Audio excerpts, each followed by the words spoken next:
Akun jejaring sosial miliknya, Farhad menyebut sang wakil gubernur DKI Jakarta dengan kalimat berbau sara yang menyinggung etnis tertentu. Apa sesungguhnya tujuan dibalik kicauan Farhad? Lalu mengapa respon Ahok yang tidak memperdulikan masalah ini justru membuat Farhad Abbas geram?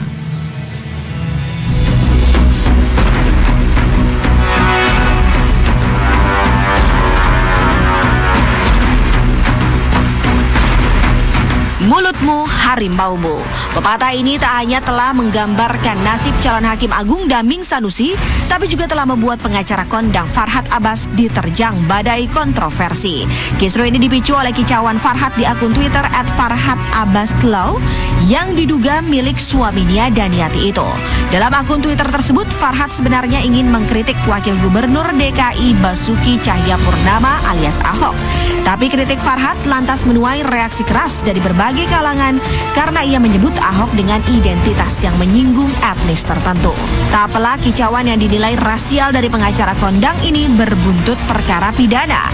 Anton Medan selaku Ketua Persatuan Muslim Tionghoa Indonesia menyeret nama pengacara kondang itu ke Polda Metro Jaya.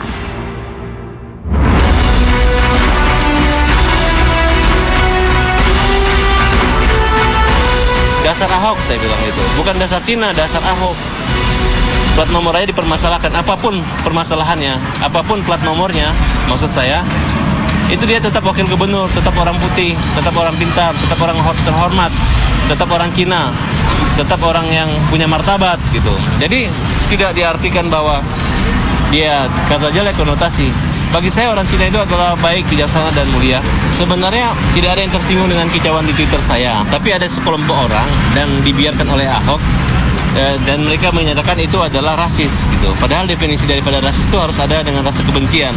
Saya saat pribadi merasa tersinggung apa yang disampaikan oleh Farhad Abbas lewat Twitter. Mengatakan plat apapun tetap aja Cina, ada tanda seru. Artinya dia ini menebarkan kebencian terhadap etnis Tionghoa. Sadar telah sesumbar mengeluarkan kata-kata berbau sara, Farhad Abbas pun meminta maaf kepada Ahok melalui media dan kepada Anton Medan melalui pesan singkat. Namun permintaan maaf Farhad tidak serta-merta membuat perkara yang tengah menjerat Farhad terungkai seketika. Dan bagi saya tidak punya masalah dengan orang Cina. Masalah saya hanya dengan Ahok, dengan orang-orang yang saya anggap Ahokisme, para Ahok ini. Turunan Chinese ini kan tidak hanya Ahok dengan Anton Medan, seluruh Indonesia. Bagaimana cara dia meminta maaf? Yang pasti, saya sebagai anak bangsa, ucapan dia ini, saya melihat tidak ada kedewasaan, bukan soal akademik, harus ya ucapan kebencian terhadap etnis tertentu tidak dilakukan oleh Farhad. Ironisnya, Ahok yang sejatinya menjadi korban dari celotehan Farhad di dunia maya justru tidak mempedulikan perbuatan Farhad. Sebagai pribadi juga pemimpin yang sudah makan asam garam dengan isu rasial, bagi Ahok kicauan Farhad sama sekali tidak mengurangi integritasnya sebagai figur yang sedang dielu-elukan warga DKI. Tapi benarkah sikap Ahok yang tidak mempedulikan Farhad justru membuat Farhad geram? Susah kan dihubungin orang tinggi, orang penting. Harusnya kan dia tahu kan, Farhad ke kantor saya atau dia undang saya pasti datang. Luruskan dong. Apa tunggu saya dilempar orang dulu baru dia? Kalau ada terjadi sesuatu apa-apa dengan saya, Ahok penyebabnya. Gara-gara Ahok adalah pemimpin yang tidak bijaksana, yang tidak bisa meredam aksi-aksi isu-isu fitnah terhadap diri saya. Anton Medan tuh ada urusan ke lantai 9 katanya. Iya, tapi kita tadi dia mampir, ya kenal aku kan. Kita nggak ada singgung. Nggak ada singgung itu sama aku tuh ya. Nggak singgung tuh. Aku pikir bukan dari aduan lah, aku aja nggak pusingin loh, ngapain sih? Enggak, aku aja nggak ada pusingin. Saya nggak bisa meredam menyatakan damai karena ini aspirasi dari warga Tionghoa dan non-Tionghoa di daerah dan ibu kota. Semua menuntut saya menindaklanjuti.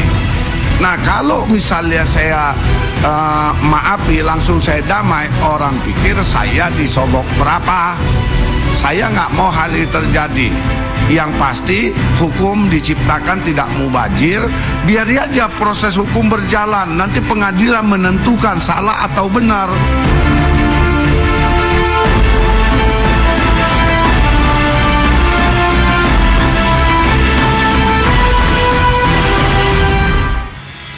Menuai protes dari aksi masyarakat, justru Farhad Abbas meneruskan langkahnya untuk mencalonkan diri sebagai Presiden Republik Indonesia. Ikutilah kisahnya sesaat lagi, tetaplah di Insert Investigasi.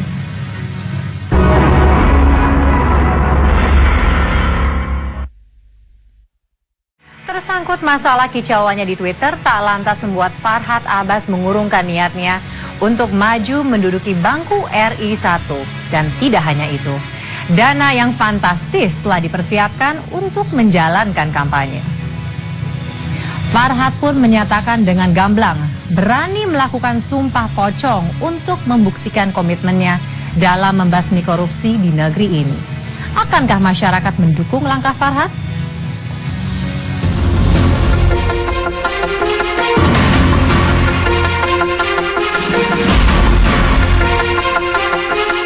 Disorot dan dituding sebagai pribadi yang tidak berjiwa nasionalis karena pernyataannya dianggap melecehkan etnis tertentu, siapa sangka Farhad Abbas bersikukuh untuk maju sebagai calon presiden pada pemilihan umum tahun 2014 mendatang. Bahkan Farhad menuding pihak yang memperkarakan dirinya adalah bagian dari skenario untuk menjegal langkahnya menuju RI 1. Ketika ramai dihebohkan menjadi calon presiden muda Pilpres, ada yang pro kontra, ada yang mengatakan saya presiden pocong, ada presiden muda.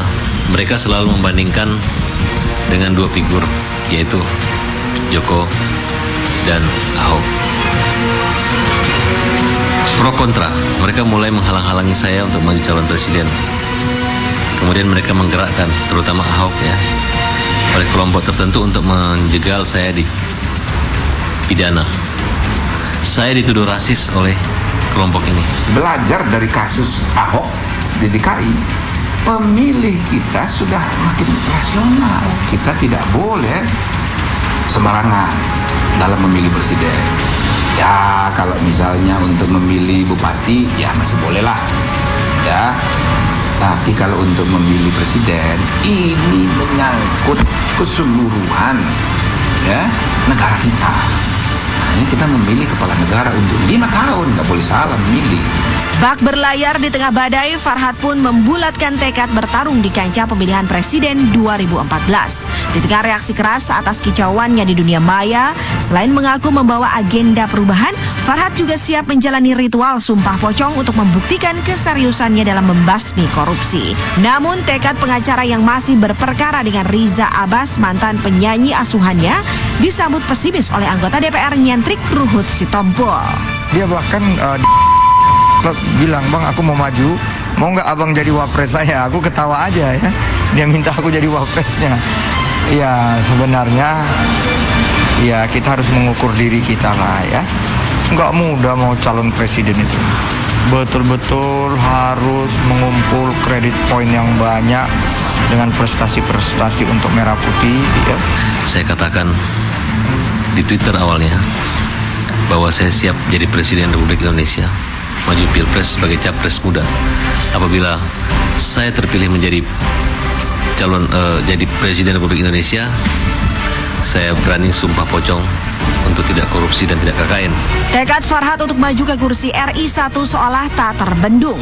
Belum lagi gong kampanye ditabuh, ia sudah memajang sejumlah baliho di sejumlah titik. Tidak hanya itu, ayah seorang putra ini juga telah menyiapkan dana kampanye yang konon nilainya sangat fantastis.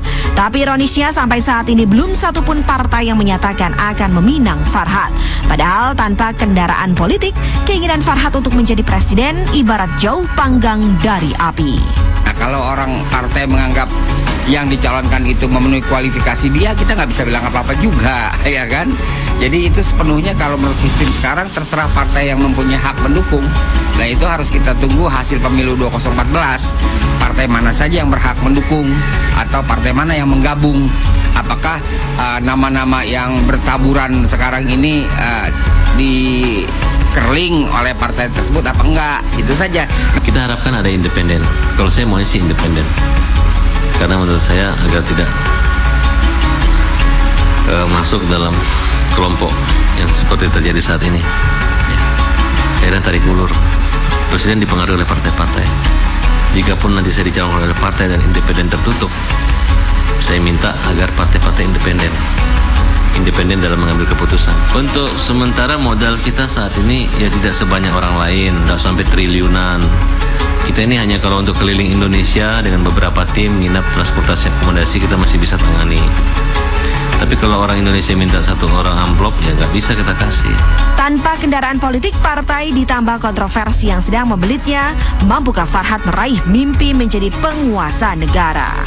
Farhad Abbas kalau misalnya dia mau nyalonin jadi presiden, caranya nggak gitu juga. Kalau misalnya menurut aku dia tuh kayak nyari sensasi kali ya, dengan ngata-ngatain etnis Cina. Padahal sebenarnya itu malah buat pamornya dia jelek. Kasusnya Farhad Abbas yang maki suatu golongan aja tuh udah salah gitu loh. Terus dari situ aja udah kelihatan banget kalau dia tuh nggak cocok jadi presiden gitu. Apalagi dengan komentarnya yang dia bilang kalau gue tuh ganteng gitu buat jadi presiden. Aduh, nggak banget deh kayaknya. Dia kalau nanganin kasus-kasus hukum sih memang bagus, pada lancar sih.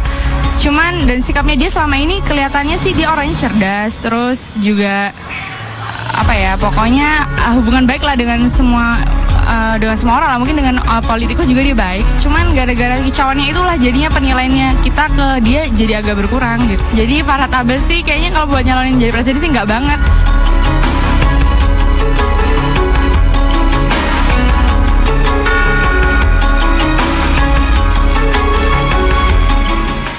Apakah alasan dibalik keyakinan Farhad untuk mencalonkan dirinya sebagai presiden?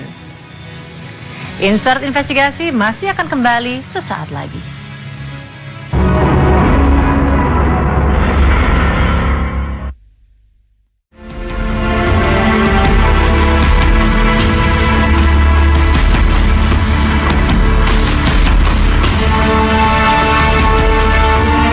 Hanya melalui satu kalimat dalam sekejap mampu merubah nasib dan karir seseorang. Senada dengan Daming Sanusi yang terancam batal maju dalam pencalonan Hakim Agung karena sebuah lelucon, Farhad Abbas yang tengah berencana mencalonkan diri jadi presiden di tahun 2014 nanti juga tengah mempertaruhkan citra dan nama baiknya karena kicauan yang dianggapnya hal biasa tersebut. Hingga kini pihak Anton Medan yang menyeret Farhad ke Polda Metro Jaya masih menunggu itikat baik dari pengacara kondang ini. Saya mau jadi presiden gini, supaya orang jangan sembarang lapor pakai media.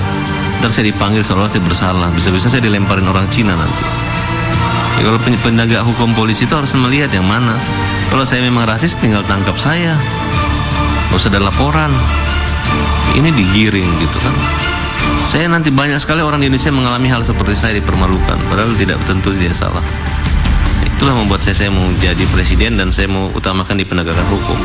Ada juga contoh-contoh sukses dari seniman atau artis itu dalam dia tidak boleh juga pukul rata. Misalnya kalau di Golkar ada Nurul Arifin, kalau di PDIP ada Diah Pitaloka, di Demokrat ada Miing, itu Miing PDIP juga ya.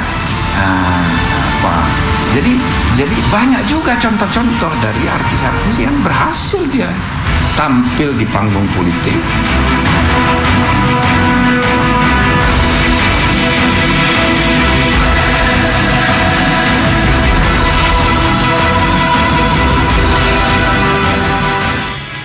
Berhati-hatilah dalam berucap. Seperti kata pepatah, mulutmu harimaumu.